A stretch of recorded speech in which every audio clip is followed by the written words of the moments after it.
ఈ కల్వకుంట్ల కవిత ఏమంటుంది జరిగినరాయ ఉపన్యాసంలో వాళ్ళ కార్యకర్తల మీటింగ్ లో మనది ఉద్యమ బంధం, మనది పేగు బంధం. ఆ విషయాన్ని మీరు గుర్తుపెట్టుకోండి. ఆహా. ఎందుకంటున్నా అంటే ఆ. పడ్డటువంటి కష్టాలు ఉద్యమంలో అమ్మో. వేరే వాళ్ళకి అర్థం కావు. నువ్వు యాడున్నావమ్మో?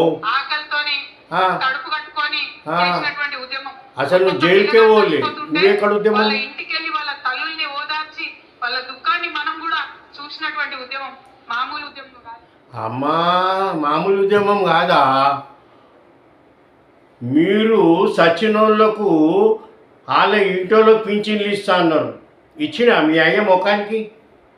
పోని వాళ్ళ ఇంట్లోకి డబల్ బెడ్రూమ్ ఇస్తా అన్నారు, మళ్ళీ 12 మంది కాదు 12 ఇండ్లు చూపెట్టరు మీరు డబల్ బెడ్రూమ్ ఇచ్చిన వాళ్ళు సచినోళ్ళు ఇళ్ళల్లో. సచినోళ్ళ ఇంటికి సర్కార్ కోల్వి ఇస్తున్నారు వాళ్ళ కుటుంబానికి, అవి ఇచ్చిర్రా? ఎందుకమ్మా ఈ బట్టవాజ్ మాటలు? ఉద్యమంలో నువ్వు యాడున్నావు? మీరు ఉద్యమంలో లేరు.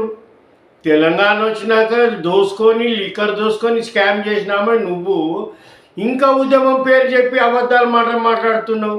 సచినోళ్ళ ఇళ్ళలో కూడా ఎన్నడూ పోయి చూడలే.